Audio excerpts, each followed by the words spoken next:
Wholesome Music Podcast, the DIY podcast about DIY music. At one point in this episode, I am going to put on sunglasses and do my best impression of Subway Takes. That's right. This episode, I have to say, this might be one for the ages. Yes. There were twists, there were turns. We had there's some rage bait that you set me up for. I was ready. We had some double hot takes. We did. About some Ticketmaster stuff. We had some classic AI news.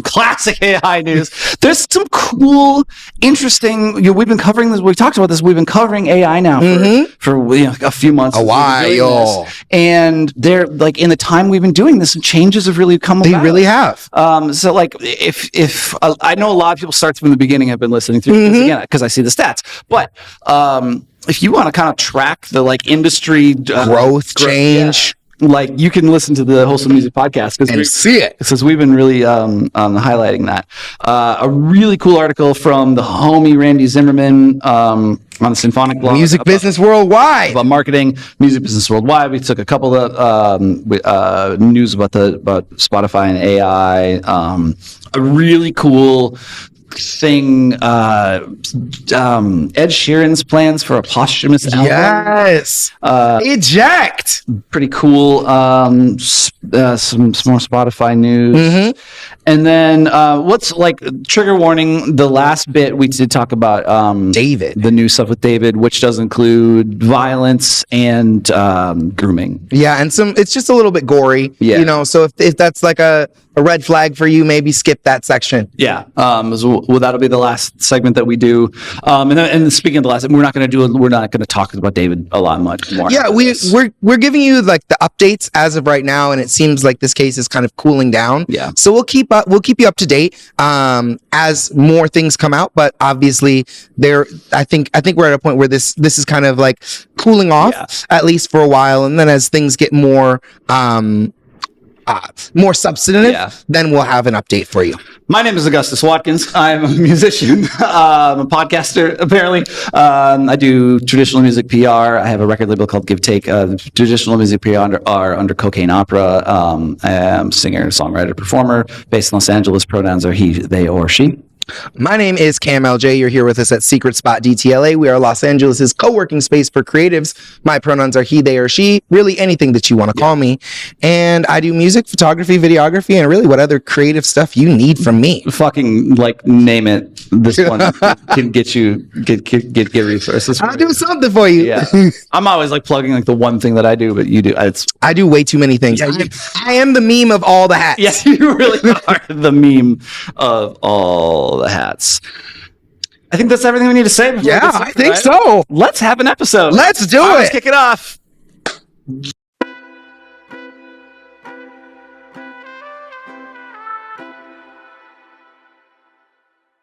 We were talking off camera a little bit about marketing drivers. I'm gonna like just fix this a little bit. Yeah, we gotta make it work. Yeah, it's like up in my face a little bit. So we're gonna talk about a cool article on the Symphonic blog. We talk to them a lot, or we use them a lot. Randi Zimmerman Randi with an I. Randi, if you'll recall.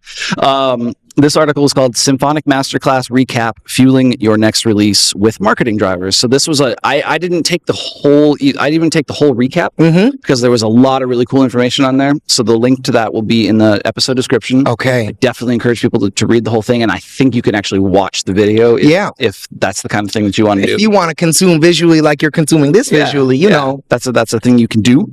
But you should finish this episode because we got a lot of cool shit to get to. We got a lot of good shit coming for you. So I'll just kind of highlight a couple things, and then because I think there's enough in here to kind of have a really cool conversation about things that are fun for us to talk about. Number one, strategy is essential. So this is just like how to think about marketing your music. Yeah.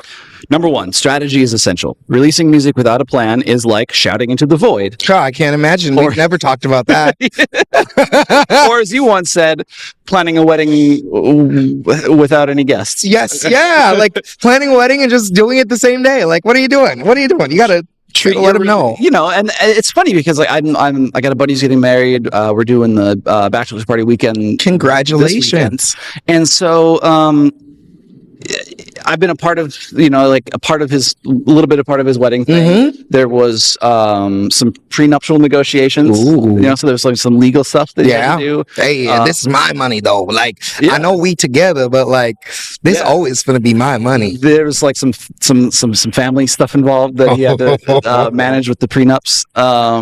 Then they had a photographer. Mom always wants you to get the prenup. If there's money in the family, mom is always like, but she's a really great girl, but yeah. There was some contention there. Then there was like they booked a photographer, but he hadn't proposed yet, and he hadn't done the official proposal. Even and like so, and on. Think about like for those of us who kind of been around a wedding or been in a wedding. All the little steps, you got to taste the cake and you got to pick the venue, see what color towels you're gonna have, and like all the stuff you need to do with the sending out the invitations, and that is like such a cool analogy that you said, because that's true of a release. You should think about it as like a major event. So that's what she's talking about here.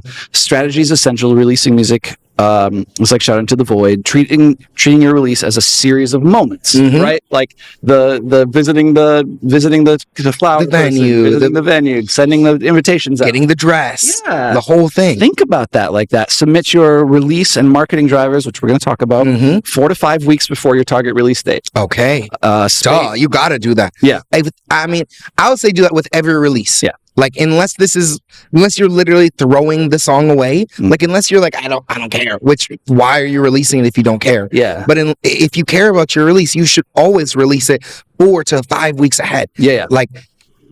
That's just my feeling.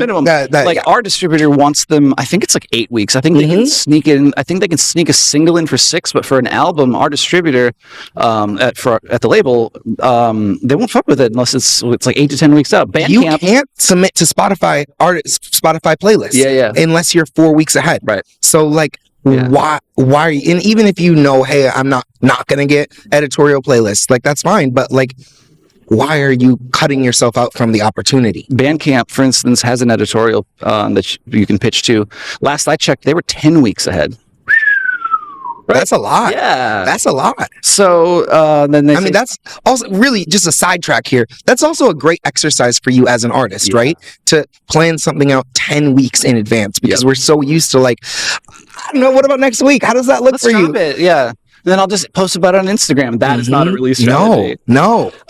They say to space singles 5 to 6 weeks apart to keep momentum going. If you're doing maybe like the waterfall thing, loop in PR, which I do, which you can hire me for, content and marketing teams, which some of that you do. Yes.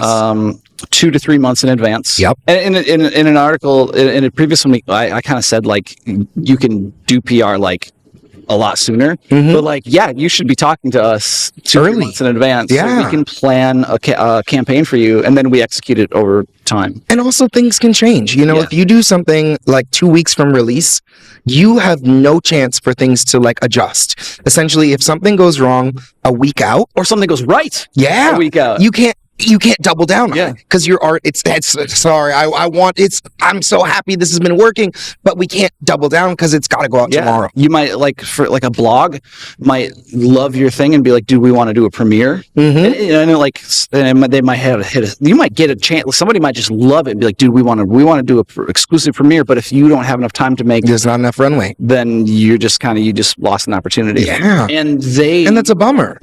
And they pay attention to that, meaning like the media people. They're like, well, it didn't work with them, so I'm not going to go back to them a second time. Because you didn't have enough time. So why am I that's wasting me? You're wasting my time now. And we kind of talked about reaching gatekeepers last week. This ties to that. It does. Number 2, make each marketing driver submission specific. Avoid copy pasting the same info for each release. Tailor your submission to each track and project and marketing driver. Yes, and to each person you're submitting to. So if you're doing press, like not like one press email, like one custom email for each person you're sending to. Ideally. And like, it doesn't mean things from the body can't be kept, but like bare minimum, you better have their name.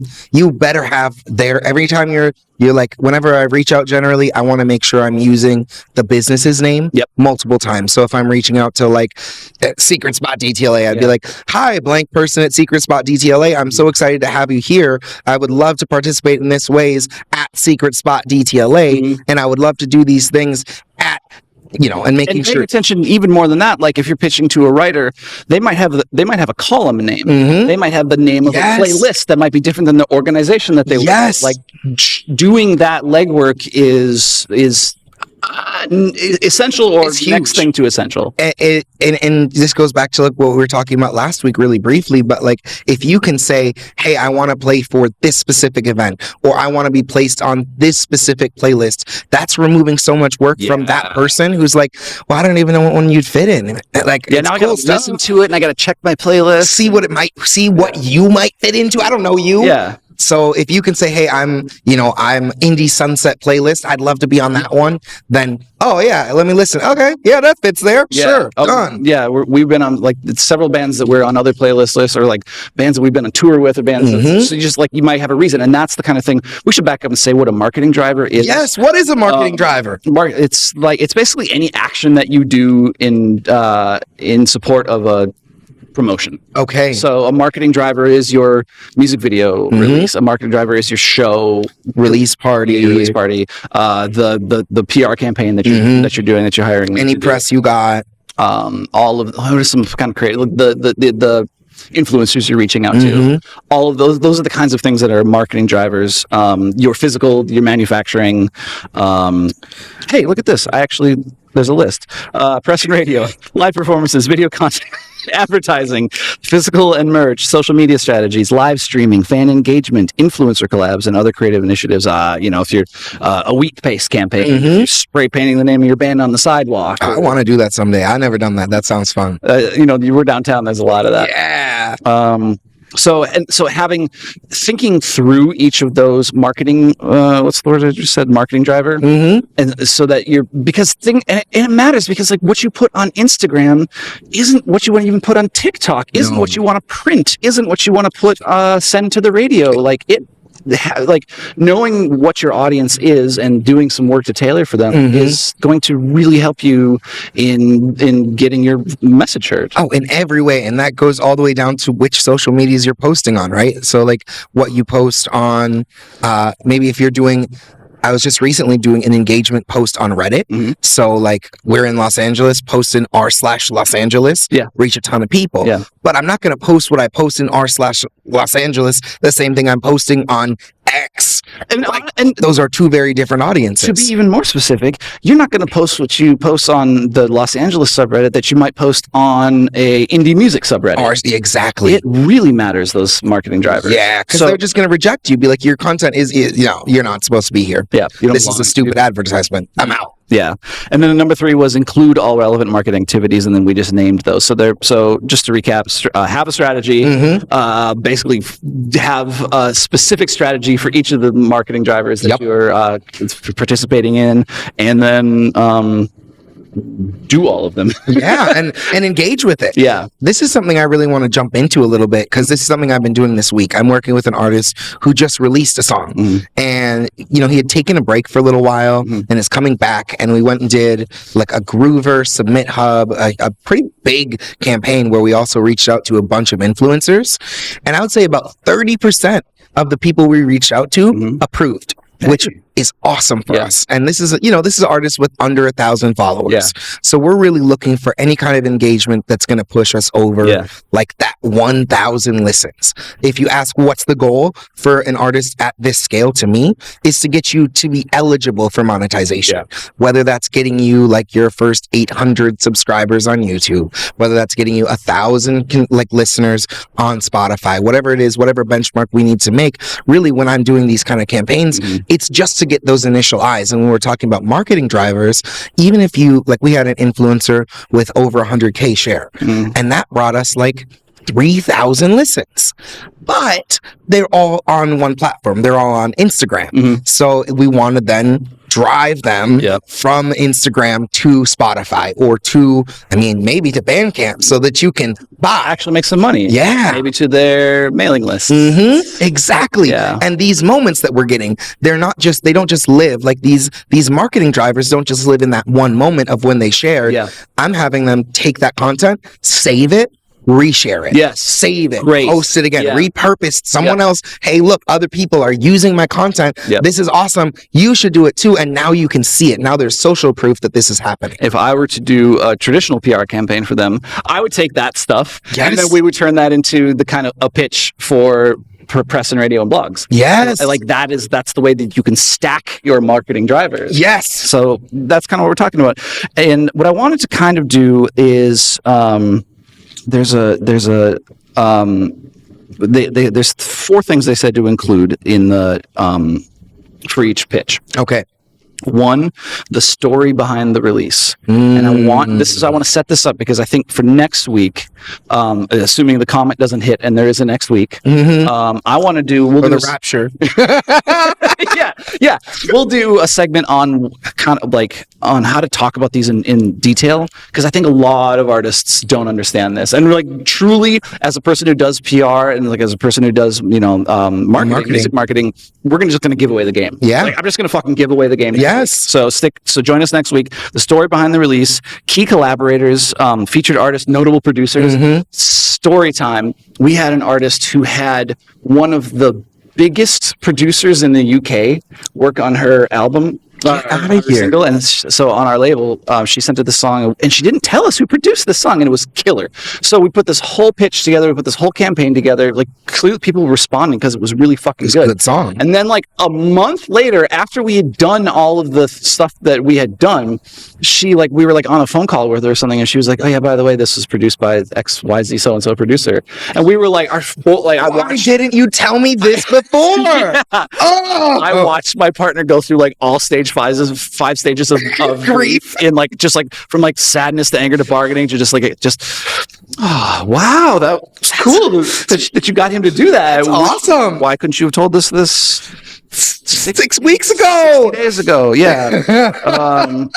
The mood, genre, and atmosphere with vivid descriptions. Yeah. Paint the picture. This is one of the things that you like very specifically can hire me for. This is like something that I can help you get because artists I can't do it for myself. No, I cannot do it for myself. I can do it for you. Yeah. I can do it for anybody else. But not for me. If I need to do it for myself, if I need one, I have to ask somebody else to do it for me. And then I can tweak it. But articulate this too. Tell us kind of what it is. Like explain how does an artist explain the feeling or explain this? We're gonna talk about this next week. Okay, we're gonna tease the this. teaser, so you don't get to know yet. Yeah, because we don't have enough time, and it's important. And then finally, the release context. Yes. Is this the second single off an album? Is this a standalone track? Is this a focus track? Is this where does this fit? Tell the story. And then I'm gonna add one more, which is like do one thing at a time. Yeah. Don't pitch your album when you're pitching your single. They won't get it. No. Just pitch one thing at a time. One thing at a time. Yeah. So there's a lot of really cool stuff in this. Check out the Symphonic the article from Symphonic from Randi Zimmerman, friend of the pod.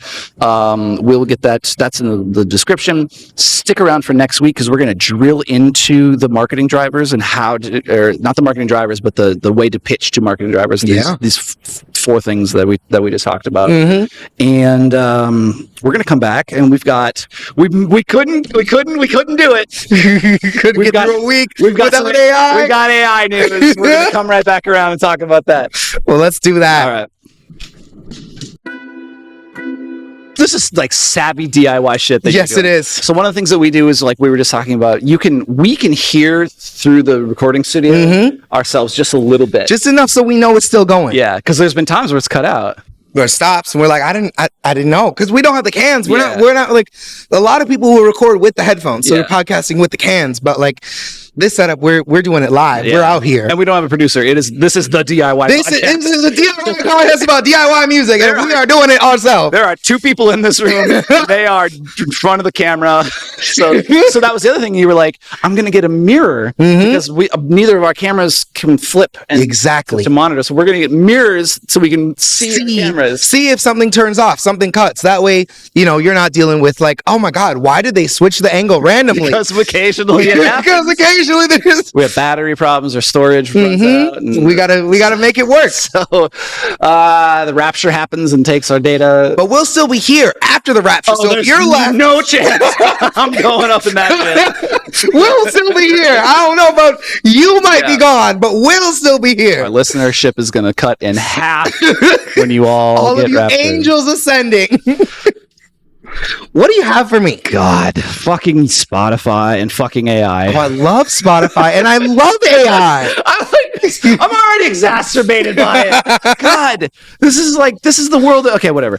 I'm going to digress one more time. Take me away. We have something that you wrote, and I even posted about this on Instagram. Let me know. There is something here that just says, rage bait for Augustus. And I'm not sure if we're going to get to that story, but I think it's good to know that I've got a worldview and somebody clocks me in this world. I see you. You know, I want you to feel seen. Fuck off, Spotify. Spotify has deleted 75 million plus, quote, spammy tracks as it unveils new AI music policies. Now, we're going to do two AI stories in one segment. I thought this was so cool. Yeah. I thought this was uplifting because we have a lot of like bad news. Yeah. But I felt like this was a little bit of like some good-hearted energy to bring through. Maurice Dawson from Music Business Worldwide, friend of the pod. Spotify has removed more than 75 million spammy tracks from its platform over the past year. The streaming giant revealed today as it announced blah, blah, blah. Okay. What did we say? 75 million. Rival platform Deezer, who pays more, by the way, reported that it now receives over 30,000 fully AI-generated tracks daily. So I heard a really interesting quote. When I went to music school in 2012, they told us, it's a really competitive market. There are 70,000 songs released a day. Yeah. Now with AI, there's 120,000 songs released a day. And they say like 90,000 of them are real humans. The rest, the other 30,000, that's AI. Those are rookie numbers. Get those up, people. Get those up, Suno people. I see you in the comments. Get those numbers up. Boost it up. But that's the thing. It's like, that makes like, what is that? Like almost a 25%? 25% of streams are 25% of songs uploaded every day are AI. Yeah. I just thought that was a nice tidbit for us to taste. Nom. Yum. They're doing three things. One, improved enforcement of impersonation violations. So this is like, you can't like make a track that's Elvis and just put it up. And before they would have been like, oh, I guess Elvis has a new song. And then and put it on Elvis's page too. Yeah. Because there's nothing to keep you from saying, oh, I'm the artist Elvis Presley and I'm uploading now. 2, new spam filtering system. I guess they just have some improved controls. 3, AI disclosures for music. And this is interesting because we talked about this with that one company that Suno AI. No, remember Udio? No. Remember there was a few episodes back we talked about some company that was going to do like you could pay like $9.95 a month fingerprinting to certify that you were that your music and it was not AI. And you'd pay them like $12 a month. I do remember this. I don't know about this. This is interesting. But so Spotify has also announced that it's helping develop and will support a quote new industry standard for AI disclosures in music credits developed through DDEX, which is I don't know how to say this. DDEX, Digital Data Exchange. I go DDEX. That sounds right. Right? Yeah. So the initiative, the DDEX initiative, and we don't know if that's DDEX or not. I'm going DDEX. So if you are a representative from DDEX, leave a comment and let us know. If it's just supposed to be Dex, I feel like that's like infringing on Samsung's Dex. DDEX. DDEX. Let's say DDEX just because it's DDEX. I'm gonna say DDEX just because it's stupid. You go DDEX. I'm gonna go DDEX. Yeah. No, you're probably right. No, I'm just doing it to cause chaos. I'm the same. The initiative has secured broad industry support with Spotify working alongside partners including Amuse, Audio Salad, Believe, CD Baby, DistroKid, Downtown, Artist and Label Services, Empire, Encoding Management Services, EMS, which is a big German company, Fuga, Idol, Contour, blah, blah, a bunch of people. No major label support. No. So Spotify's doing this. A lot of indies and like big, music services people are getting involved in this. I think I read something earlier that I think a few of the major labels had met with Suno to include like a label from their site. So going the opposite direction, instead of you pointing out that your music is not AI, any music that is generated with AI will get this fingerprint on it that'll say this is AI. So here's there's another article from Music Business Worldwide from Daniel Tenser. Universal and Sony Music partner with new platform to detect AI music copyright theft using, quote, groundbreaking neural fingerprinting technology. Yes. Universal Music Group and Sony Music plan to use what they call, quote, groundbreaking neural fingerprinting technology, unquote, to detect copyright infringement in AI-generated music. So it's not detecting AI, it's detecting copyright infringement in AI. Yes. Important to note. Because they care about their rights holders, so that's what they care about. So that would be like, hey, I made a song with AI, but that song is actually the exact same as an already copywritten licensed song. Yeah, like when we talked about the Timbaland where he just like it ripped a song and it ripped the producer tag off of it. Yes, absolutely. So it's finding stuff like that. So the two major companies have each partnered with a research lab called Sound Patrol, which has developed a patent-pending method to analyze music. Name too. Sound Patrol? Mm-hmm. It's nice, yeah. I might start a band.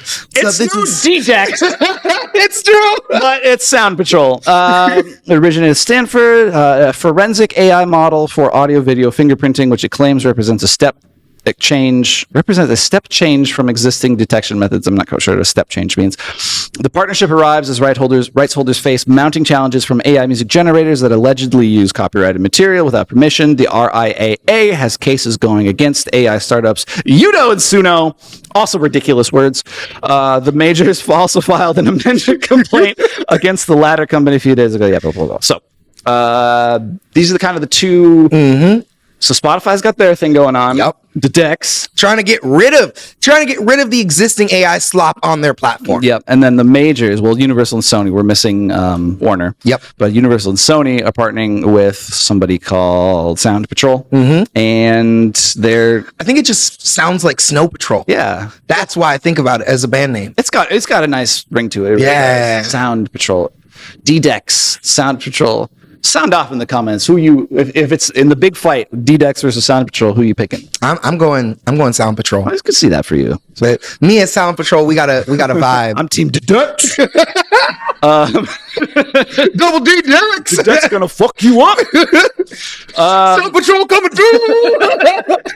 So this is interesting. I think that, since we've been covering, this is episode 16-ish. 16, and that's right. Since we've been covering this, we can think about how far we've come in just a couple of months. Mm-hmm. From there's some lawsuits, no one knows what's going to happen. Could go either way. Yeah. Yes. To, the industry is working to self-police and tighten up controls and kind of figure this out. And build an infrastructure, right? Yeah. We just haven't had the tools, we haven't had the resources, and we haven't had systems that help us first fingerprint the AI. Like any music generated by AI should, just if you do something in Adobe Photoshop and you change it significantly with AI, it's going to come up with an Adobe AI fingerprint on it. So you could, that's also true of anything you edit in Adobe. If you edit something in Adobe, in the metadata for that file, it will show you that this has been edited by Adobe. Yeah. So the same thing should be true for music generated or even massively edited. One thing I think is interesting in this AI music conversation is people who are making a song. You made a demo, let's say it was 1 4 5 6 minor song and 120 BPM and in C major. And then you put it into Suno or into Udio, and you said, "Make this." Good. Yeah, exactly. And it can do that. It can absolutely, and you'll see people sing horn parts, put it into Udio, and have them play it back as a full horn section. And so that kind of I've seen plugins that do that. Mm-hmm. I should get one of those because I'm a big fan of those. It's fun. Singing. Yes. Yeah. Or we could get together. I could do the horn parts for you. Yeah. Yeah. But you could also have it done in 1 second. Yeah. Yeah. That would be quick. And there's one thing that I think listeners and viewers will all kind of unite around us and around me is that I have no fucking interest in being in the studio with anybody or making music the old-fashioned way.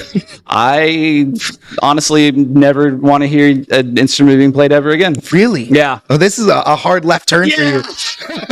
I have been UDO-pilled. Oh, God. I'm going to play this back for you at some point. You'll be like, I said that? I'm like, yeah, you meant it too. Play this at my funeral. I'm going to sneak Charlie Kirk your ass. When I die, it's gonna be like I want everybody like to get together. I want my sobbing wife to be like, he loved AI music so much, and like the evidence is very clear that I did not. And then I want like the CEO of Cedo, the CEO of Udio, and like their children to be crying next to my grave. You're such an advocate for us. He meant so much to our community. He really promoted expression in all its forms. Even AI form. Digital expression. I just want to say for the record, fuck Charlie Kirk. Let's fit it. That guy was fuck that. I don't want to talk about that. Fuck that guy. Let's move on. Let's fit a quick article in here. We got one more. One more little Spotify thing. Hit me with it. Spotify is now in Serato DJ. Yes. Did you know this? I did see this. Okay, have you seen this done yet? It's like an integration. Yeah. Yes. So I don't use Serato, but so when I say that, we have it here on our studio machines. Yeah, but that's not your practice. No, I'm in Pro Tools or Logic. So Serato, of course, is the DJ software that lets you mix. It's a digital mixing platform, and then they have hardware. Yeah. So you can like still spin and scratch and beat match and do the stuff people do. You used to have vinyl for that kind of thing. Yes, you did. Collection, but now you could just rip CDs and put a disc in. So you'll go to like there was like a old software. It was like Home DJ or DJ Pro or something like that was in that same family. Yeah. And then it really just got eaten up. Serato took over the game. Yep. So I took this from their press release. The key features are Spotify Premium is required. You can access millions of songs instantly. Curated playlists, like songs, and your personal library of favorites appear right inside your Serato library, which I think is just all the songs you got ripped already. Full catalog search. Tap the Spotify icon in the search bar to explore everything. Wi-Fi streaming means your songs are always there when you need them. Things to note. Spotify excuse me. Playlists cannot be created in Serato, only in Spotify, so you kind of need to set it up in advance if you want to do that. No Serato stems support, no offline storage, no bulk track analysis, and this is the one that I think was interesting. Personal non-commercial use only. So you can't go play the wedding DJ gig theoretically and use Serato. You got to only DJ your home party for you and your friend. Yeah. As long as it's not public. As long as it's not, yeah. So this is, and this is what we talked about a couple weeks ago about ASCAP and BMI, how they're collecting money for public performances, because you need a different license to do public performances. And so they're basically, they're CYA, they're covering their ass and they're saying, no, you can't, but obviously everyone's going to do this. You're going to do it anyway. And hopefully someone will get wise and we can pay those licenses. I love DJs. I love what you all do. But music needs to be licensed. And it's cool though. It's an interesting thing because I think a lot of times we've wondered, like, how are we going to integrate Spotify and these huge streaming catalogs into DJing? I'm surprised it took so long. Yeah, me too. Yeah. You know, like I almost expected this to happen like in 2015. Yeah. And it's kind of surprising that it happened now, but it's also, I think it's going to be liberating for a lot of people who are entering the DJ space. Yeah. Who are like, look, I don't have a huge vinyl collection, or I don't even have a CD collection. Yeah. Like, or a bunch of songs downloaded on a drive. Everybody just shows up with a drive now. Yeah. I will fucking send you so much music. Get a hold of me. I will, if you are a DJ, I will send you wave files and flax. Pirate I King. got you covered. I got you covered. No, I meant like stuff from the label. Like, let me send you my rips. Hold on. I got an Owner of a Lonely Heart on flash. No, like I'm the owner of a Lonely Heart as well. For the label, we have, like, if you're a DJ and you want stuff, like, a lot of DJs buy it, but like reach out, we will send you anything you ever want, and get a whole catalog. And that goes for anybody who's listening. I can get that to you for the Give Take catalog. So that's our news. That's the move. All right, we got a couple more things. Stick around. That's the way.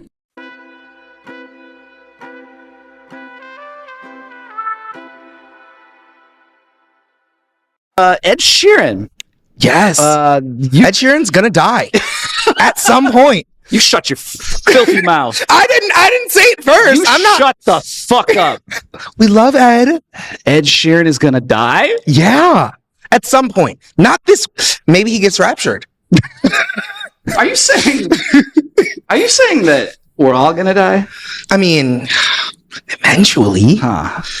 I mean, not you specifically. I think you're going to live forever. This gives me a lot to think about through my partnership with AI. They did say though that the person who's going to live to 200 is already alive. They did say that. So maybe we live forever. I hope it's not me. I'm fucking. I'm ready to be done. Take me out. I am so fucking tired of being a productive fucking citizen. I just want to stay at home, be in my cabin. I don't want to do this for another 160 years. Oh, why not?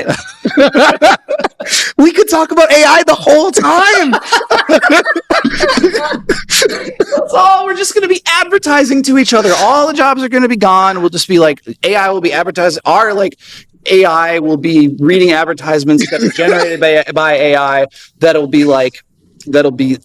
summarizing all the advertisements that we received to know which ones are relevant to us. Eventually, there will be so much content of you that you can infinitely live on the internet as AI, and we'll just keep generating more takes from you. just milking the Augustus train. My forever. AI avatar is gonna be so pissed about being an AI avatar. But people are gonna love it. I would rather go out. Watch this transition. I would rather go out the Ed Sheeran way. Oh, you would? You'd rather? Did you fucking see that? I saw that. Watch me bring it home. Ed Sheeran says his wife Cherry will help him select songs for a posthumous album, Eject, by Marina Watts for People magazine. Mm-hmm. Here's what you need to know. Ed Sheeran is elaborating on his plan for a posthumous album called Eject and how his wife will choose its eventual playlist. I don't know why he assumes is she significantly younger than him? I don't know why. He's not that old. Men die sooner, so it's safe bet. And I'm just going to go ahead and say, he probably has a plan B in case. We get a divorce. This will be another lady who help me figure it out. Or my children, if maybe they pass together in an airplane, Big Bopper style. That'd be sad. But I thought what he said about this was really cool. I did too. He was saying I don't want just a random compilation of songs. Yeah. I want some insight input into the songs that represent my catalog after I die. Yeah. A lot of people thought this was super depressing. A lot of people were like, "Oh my God, Ed Sheeran's talking about dying." I thought it was terrible. Poor Ed. I wasn't ready to think about Ed Sheeran's death. What I think is really interesting about this is that, you're saying, to build on what you're saying, is he not only is he trying to have a say in it, but he's recording and setting aside songs because he's a prolific writer. He's a songwriter's writer. He's a writer's writer. The man writes songs. Yeah. So he's kind of, as he's putting out these records, he's putting stuff that he thinks would be kind of appropriate for this album that he wants to call Eject.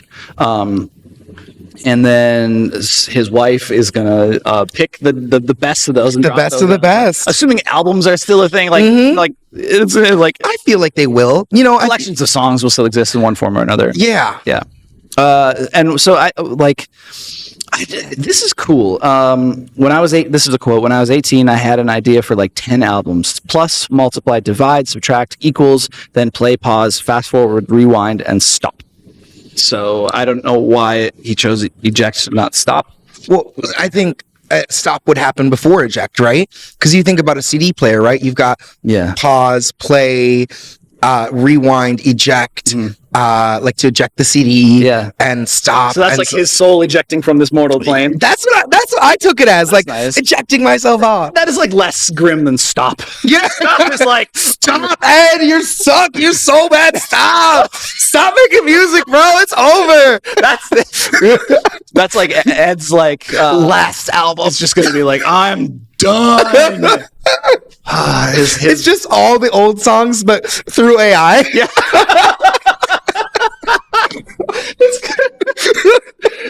Stop is just going to be Ed on Suno, just being write me an Ed Sheeran song. It's going to be use this catalog.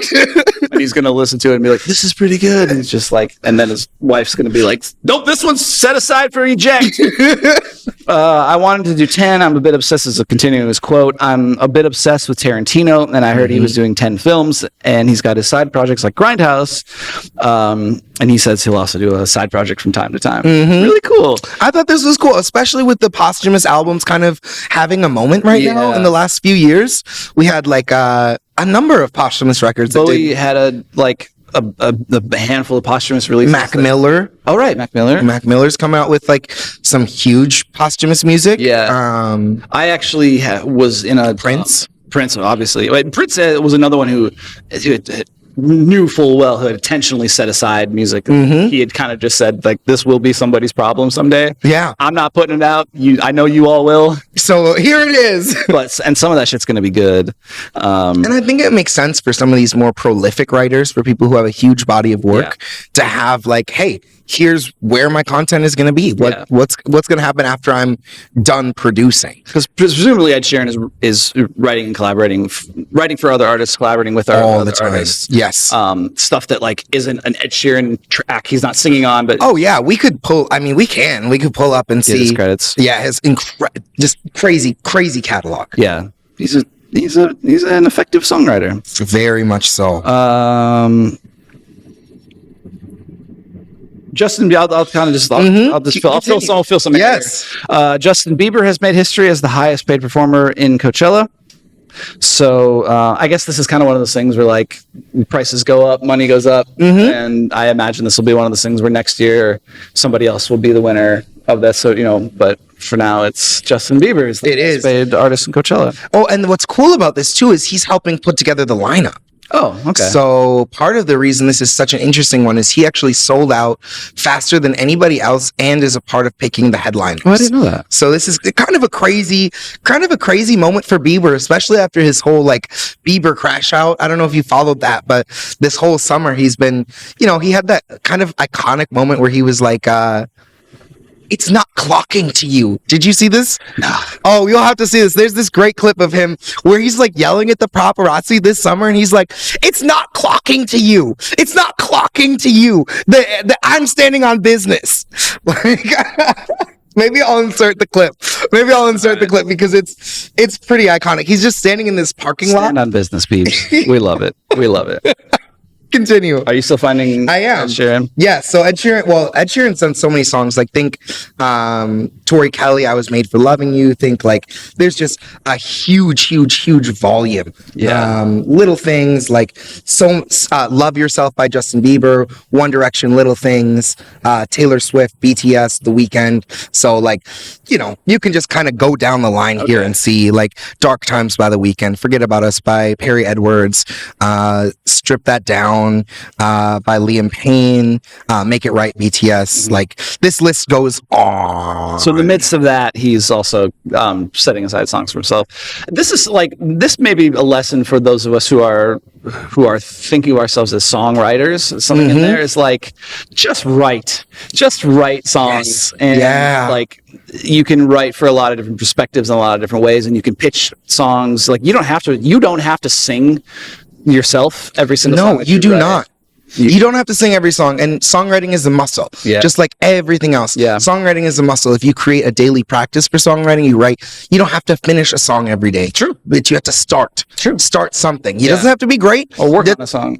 Don't put like the expectation that everything you write is going to be great. Yeah. A lot of what you write is going to be trash. Yep. And that's okay. That's how you get to the greatness. Yep. That's true. Yeah. So I like for every one of these, for like all these songs that Sheeran is writing, we could think of like he's got a quabzillion songs that are pretty fucking bad that he's just kind of sitting out with. Because we're talking about Bieber, and I'll insert this clip, but I want you to. All right. I want you to see this.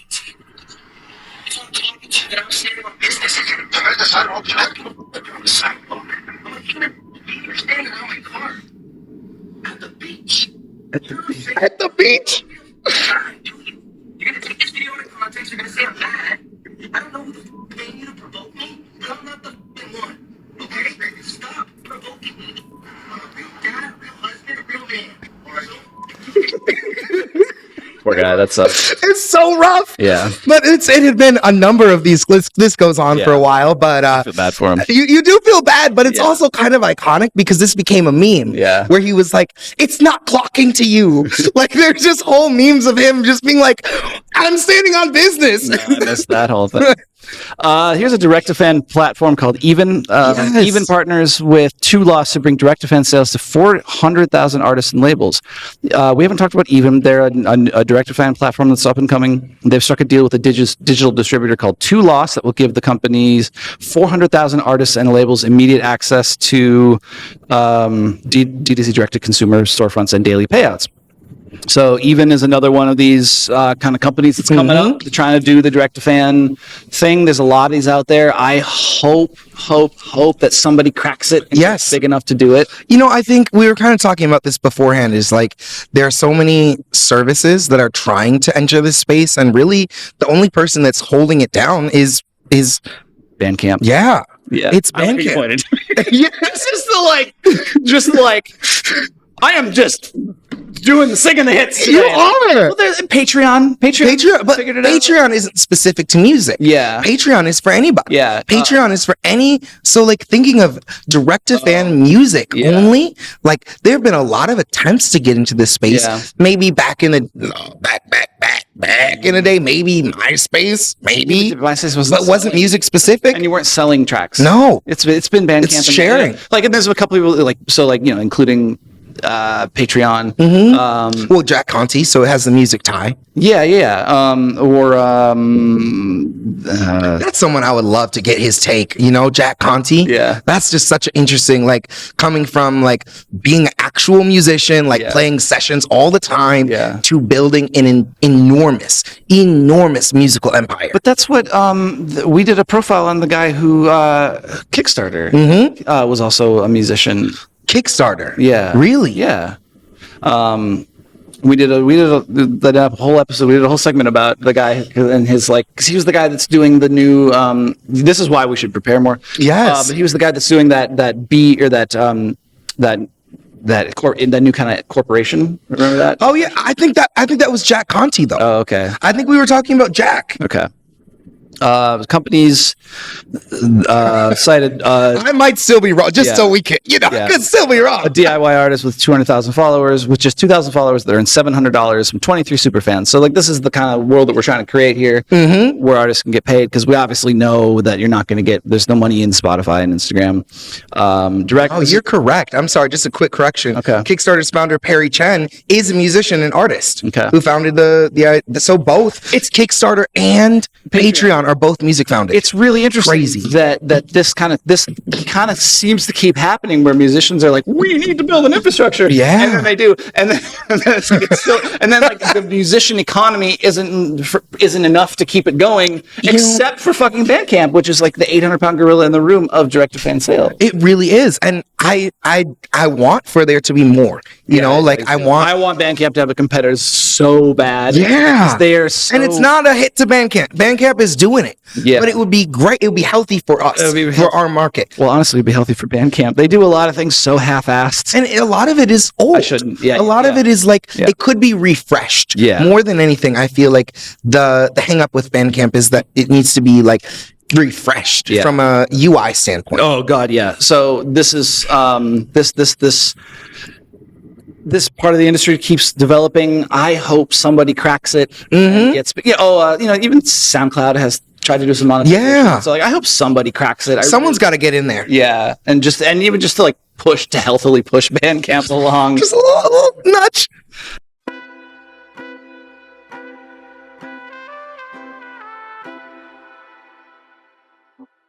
When we were putting together this week's episode, I was like, should I include this? And I was like, it just sucks so bad, but we probably should. And then I was like, I kind of set it aside, and then you put it under the heading "Rage Bait for August." Ticketmaster. This is from Mashable.com. Tim Marson. Love Mashable. Ticketmaster CEO said concert tickets are too cheap, actually, if you think about it.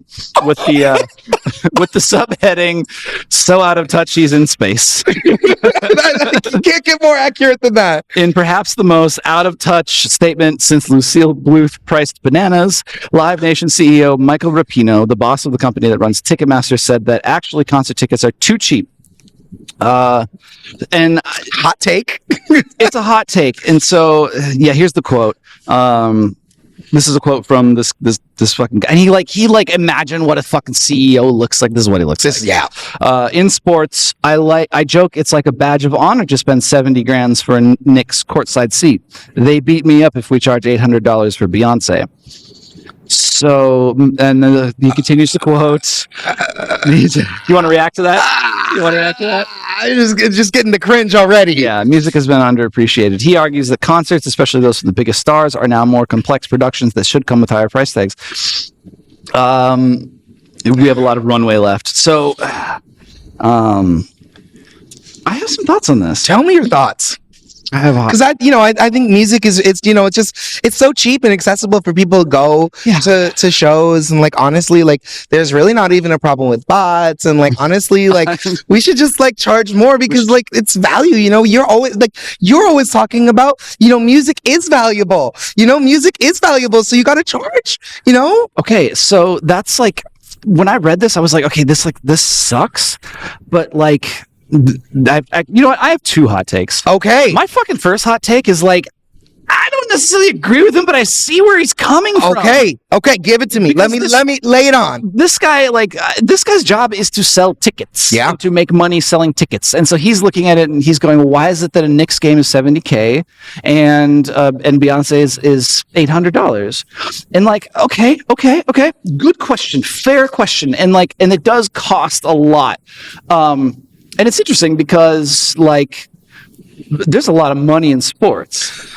Yeah. So and there is a lot more infrastructure in sports. Yeah. So if there was a way, you thought, continue. If there was a way that like this could sort of happen, like you think it's because it's not just the courtside tickets, it's like the NBA TV deals that they do, and the radio deals, and the internet, the streaming deals. That's where I was going to go. Okay, cool. So like if there was some way that all of that could come together, yes, and then artists could be more than just independent and broke, like it'd be great. Because what you don't sometimes think about unless you're kind of a sports nerd, is that there's a lot of people behind the scenes that run an organization. Like for every athlete, I'm just going to make up a number, but I'm going to guess honestly, for every athlete who plays in a league like the NBA, there's probably 100 people who are doing jobs for the NBA, and it could be more. It could be 1,000 people.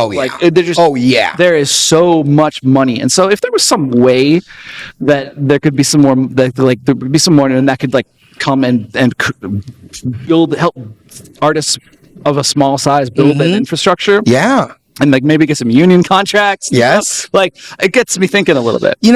I think there's a lot to dig into there, because I think there's something here on the valuation of music, right? Like we talk a lot about music being devalued. Yeah. And I think, let's be fair. Let's be realistic. Let's bring it down to earth. Like a lot of people still can't pay $800 for a concert ticket.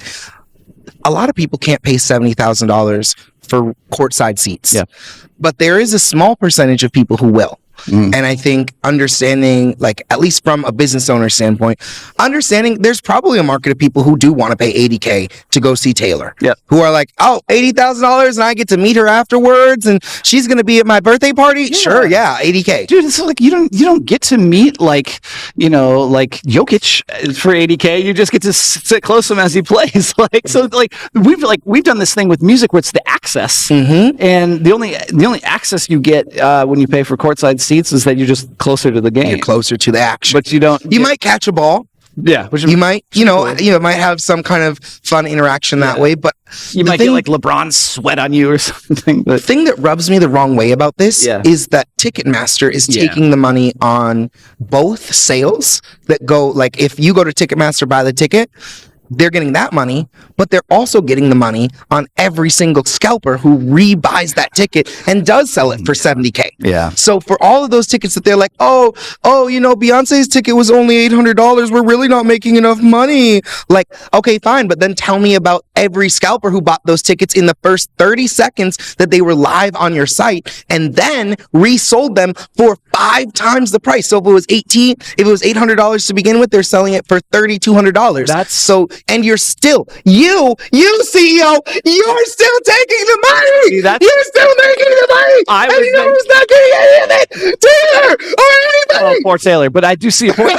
But I think if I put in my like cigar chomping CEO hat for a second, and like I think the problem that you're pointing to is his problem. Yeah. I think he's going, clearly there's a market for these tickets to be $3,200. Yeah. So why aren't we getting that money? Well, you are. You actually already are. But I think he's just like, why isn't that sticker price on my site originally? Why do I not control that? It's like he's gaming a secondary market, and I think he's saying like, if this is the secondary market will sustain, then it should be the primary market. I don't agree with him, but I can see his point. I see. Okay, so I see both sides. Like, if there's a tolerance for a certain percentage of people to pay that price, you should any good business person should go and try to get that. Yes. That being said, I don't think that makes up 100% of the market. No. I think we're talking about maybe optimistically 30%.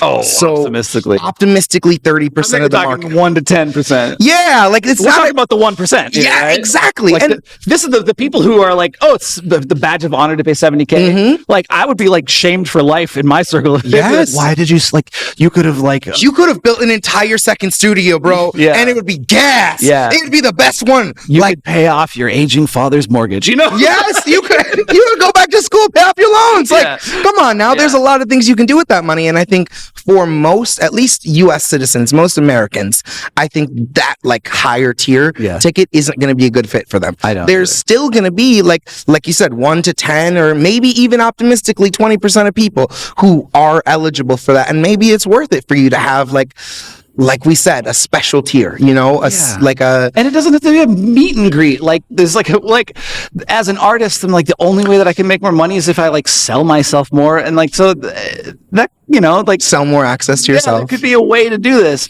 I don't know. Like I feel like I'm taking crazy pills because I'm kind of agreeing, but I mean, you are. This is my actual hot take. If you're ready. Let's get it heated up. Pour the tea on me. This is my actual hot take. 100% agree. 100% agree. 100% agree. 100% agree. I'm gonna clip this. This is why. Well, I'm gonna keep it on. Here's why. Because I think that I don't know why these are, but fuck it. So, I think these are my Subway Takes hot take classes. I think that it's a good idea because I want to accelerate the end of the monopoly. You know, like in acceleration, acceleration is like, of course, yeah, and like in politics, that's like you're like there can't be a middle way anymore. No, like we got to go all the way hard one way, so we can go all the way back the other. Yeah, so like in leftist circles, there's a people who are like, well, we should just let Trump come in because like this clearly nearliberal establishment start fresh. Yeah, so like it's good to top. We need to like get to the end and topple that. And I'm like, there's not for that stuff. There's an acceleration part of me when it comes to this. Where I'm like, we do need to be establishing alternative, like, they're all fucking pedophiles. They're all giving millions of dollars to the 47 administration. They all fucking suck. We need to be creating an entire alternative infrastructure. And I'm not the first person to say this. No. This is not a hot take. And I remember the first time I've said this, right? Yeah. But it's like we need entire new infrastructures that are grassroots, built from the bottom up. And so, like, if something like if Ticketmaster goes to $70,000 Beyonce tickets, then like fucking great, because we need new grassroots venues to come in, take hold, make enough money to sustain, and we need people who are willing to maybe to pay. Like, you know how fucking hard it is to get somebody to come pay $20 to see a local show? Yes. And it's ridiculous. Yes, I do. I know very intimately well. Yeah. You know anything about that, do you? So, like, I am a little bit kind of like, I see this and I'm like, maybe this is what we fucking need in order to just spur some innovation, and we kind of talked about pennies from heaven dropping before, like some fucking pennies from heaven to drop into our bucket, so we can create the alternative forms of entertainment infrastructure that we desperately need, because these motherfuckers are Oh, goddamn pedophile. It's insane, but it's true, you know, so like, fuck it. That's my Subway Takes hot take. I love that. I want to take a little L train away because we were talking about pedophiles in the music industry. Yeah, speaking of pedophiles In the music industry, there's just been this hot story that's continuing on. Let me take these off. And it's about David. Who we thought was D4D, but I definitely thought it was. I really did though. Like I thought it was like I thought maybe it was like a pun on 4D. Like, oh, I'm living in this 4D world. Yeah. But anyway, David, we've been covering this story for a couple of weeks, and I wanted to do a quick kind of closing recap on this because this is such an interesting story for us to follow and for us to like keep covering. But I want to like do a very quick recap of everything that we know now and then kind of where we think this is going to go. Okay. The reason this is relevant to our pedophile story is because if you don't know, Celeste Rivas, the girl that was found dead in his Tesla. Fucking Tesla. First, I think we should recap. It's not clear that she was dismembered. Oh. So she was initially when everything came out, it was reported that she was dismembered in parts in the car. But then this is really gross, so trigger warning if you're concerned. But like, it seems maybe she had just been decomposed. She had been in there and decomposed long enough that it looked like she was decomposed, but she wasn't. God. So we just want to clear that up so we're not spreading misinformation. Okay. So going back, this timeline, she went missing. She came back. She went missing again. Oof. She came back from the Hollywood Hills. It wasn't clear where she was, but she was dating David at the time. So then she goes missing a second time, never comes back. But dating is also spurious, right? Because he groomed her. Yeah, dating is tough because they were seen together and it isn't like there's a lot of speculation as to whether they were or weren't dating, but I think it's pretty clear they had a very close relationship. They had like she would be at his house and on his streams, and there's a clip that's been making the rounds of her and him on stream together, and she actually says like, it's controversial that you're fucking kids. And he's like, I'm media trained you can't say that, that's controversial. And then he's like, end the stream. As he says end the stream, right after the stream ends, he says, delete everything goes. Whoa. So it seems like there was an awareness. This isn't like, oh hey, maybe she was old enough. It seems like that was like an experienced thing. There's conversations of him buying IDs, like fake IDs for her, and lots of public sightings of her out with him with like friends who thought she was 19. Is he out like doing shows right now? No. Okay. No. So just to keep Don't you go up, to a fucking David show, up to date, people. One of the most interesting things about this. Okay, this is something I thought we should talk about. Yeah. So David was coming up as a pop artist. Yeah. Before this, he had around 30 million monthly listeners on Spotify. Now he has 45 million monthly listeners. People are checking it out. People are. I mean, if I'm not. This is not a suggestion, but if you want to blow up your music career, maybe go kill someone. Yeah. Don't do that. Don't do that. Do not do that. You did. Don't come over here and be like, oh, I heard Cam on the Wholesome Music Contest. Tell me I should just kill someone. No. But I do think it's noteworthy. Violence or sexual violence, but fuck that his songs charted again. Yeah. So they recharted. So went up to number 9 in the wake of this incident. There's another part that's really interesting in this story. The body that was found, Celeste's body, it's still unclear the actual cause of death. So there's a lot of uproar because people are like, it's clear, they're on stream together.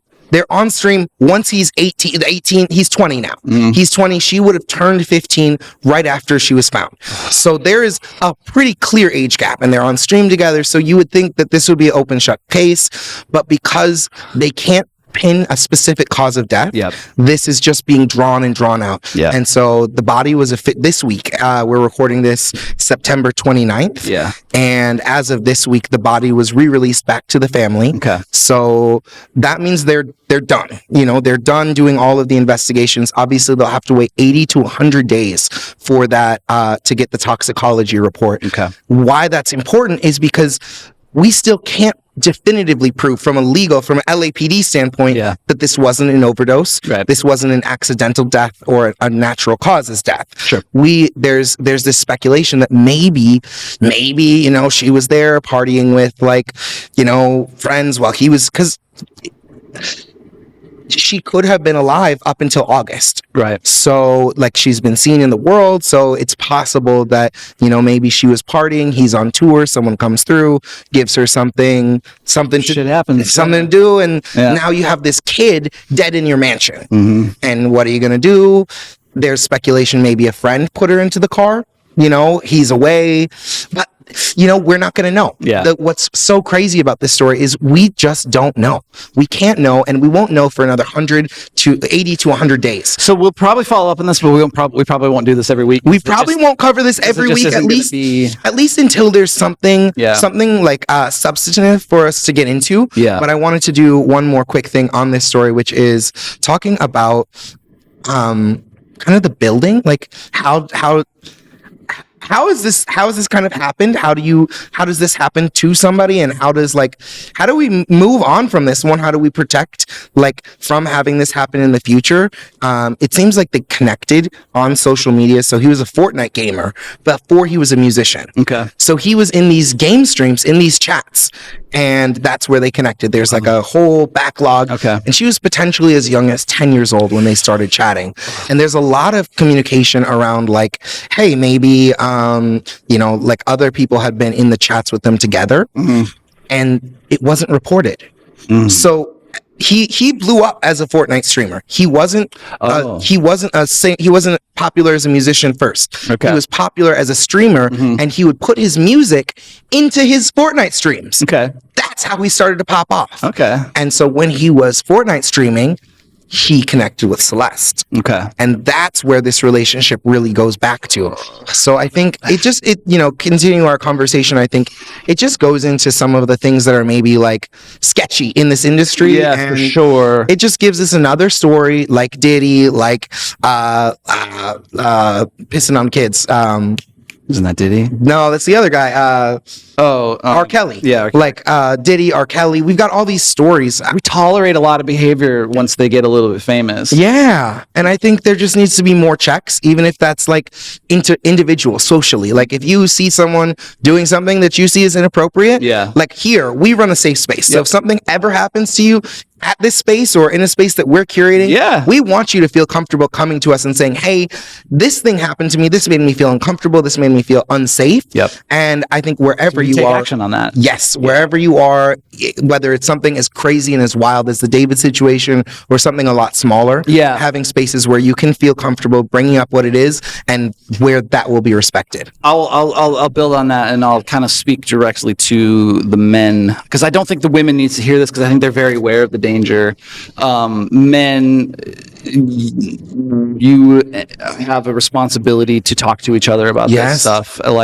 It's not embarrassing. It's not a shame. Well, and you can save a life if you got a buddy who's acting out of pocket. I think you have an opportunity to to notice those things, and maybe there's more I think when I was coming up, I don't know, there was as much language around this, awareness around this stuff that there is now. So I'm hoping that this is changing a little bit. Yeah. But there was I don't know that I would have had just to be fully honest, I don't know that I would have had there's probably stuff that I should have been aware that was going on. Yeah. That I wasn't. And I'm sure that that's happening now, right? So men, I just want to speak to you and just say fucking use your voice and talk to your homies. Yeah. And women. And girlies. You see something, call it out. Yeah. Call it out. Don't ever be ashamed. Don't be afraid. It's never inappropriate. It's always appropriate to protect someone, to let people know whether you see it, whether it's you. There was, just going back really quickly, this was something that happened. There was one. Keep in mind, these streams had 400,000 people in them, but there was one person who in 2023 reported to the LAPD about Celeste and David. Wow. And so there was one out of 400,000. Yeah. So I'm just here to say, I hope you're the one out of 400,000. Yep. Listen to the women in your life when they talk about this stuff happening, because it's fucking happening all the time to them. It's really fucking gross. So that's why I was speaking to the men, because the women know that this shit is happening. So like, listen to the people in your life, and for the love of God, don't groom children. Don't groom children. Like I said, this is an ongoing situation, a crazy story. So I don't think until we have more updates from first, I just want to be really clear. Fuck the LAPD. Fuck the LAPD. But until we have more updates that are official and that can be tracked down, I don't really want to keep covering this and give you information that isn't official. But as of September 29th, this is kind of where we're at. This is the state of the case. We don't know the official cause of death. That's kind of where the road stops. Okay. David's still free. He's still walking around, which a lot of people have problems with. Yeah. But as of right now, we can't definitively say that this was a murder case. So as of right now, this is just a crazy music story. Yeah, really, really and crazy. Until we have more evidence, until we have more truthfulness to cover, we're gonna let you find out on your own. Yep, and then if something happens, we'll come back and talk about it. We were just talking like that went longer, heavier, further than we thought. Yes, it did. We've fully filled you in on David now. It's an intense story, so sorry to kind of have to leave you on that. Leave you with that. Not exactly a wholesome story, but what is wholesome is taking care of your community. Yes. So thank you for listening. Thank you for watching. Thank you for joining us. We're going to do this every week. We are kind of talked about next week. We're going to talk about what did we decide we're going to talk about? We're going to talk about a lot next week. We are going to talk, but we're going to start with how you as an artist can tell your story. Yes. So we're going to talk about some specific ways and kind of what that means, because I see people struggle with that a lot. So I'm looking forward to having that conversation. How do artists tell their story? Yeah. I like that. So this is going to be fun to talk about. We'll probably both learn some things about and we'll be in spooky season. Oh, we'll officially be in October. We're going to be coming to you from Spooktober. Ooh. I'm excited about that. If you're on YouTube, give us a like, give us a subscribe, do a share, if you see the hype button, hit the hype button. Yeah, hit that. Let them know. And if you're Apple, there's a good chance if you're not on YouTube, you're on Apple Podcast, just judging by the stats. Yes. So you can subscribe, you can like, and then leave 5 stars. Yeah, leave some 5 stars. Leave a comment about how this is what it's giving. If you have stories that you are like, yo, I want to hear them cover this, send it to us, because we will cover the stories you want to hear. Yeah, unless they're bad stories. No, fucking send us the stories. We'll gatekeep, but fucking send us the stories. Watch the last episode to see how much of a gatekeeper we really are. Yeah. Cameron doesn't like to. Cameron, you're not clocking about how much. You're Cameron, not clocking this. It's not clocking to you. It's not clocking to you. Cameron stands on business. We will see you next week.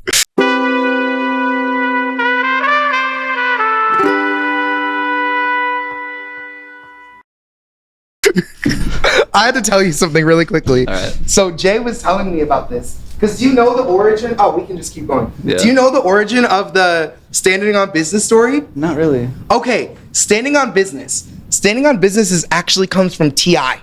Oh, cool. It comes from his son. So his son, it used to be something you'd only say like in Atlanta if you were like deep in the game. Yeah. But he has this viral clip, a lot like the Bieber clip, where it's him at like a house party. Yeah. And he's like, I'm standing on business, like telling all the guests, like it's clearly his dad's party. Yeah. It's T.I.'s party. Like a little kid. Yeah, he's like maybe like 13 years old, like I stand on business, I stand on business, and he's like like yelling at the guests, and you hear T.I. in the background like, you're putting our family name to shame. You're an embarrassment. He's just going on like, I stand on business, I'm standing on business. Oh, cute. And so that's where that whole standing on business comes from. That's the origin. Y'all know me. You know I stand on business. You know I stand on business. What do you mean? You are embarrassing yourself.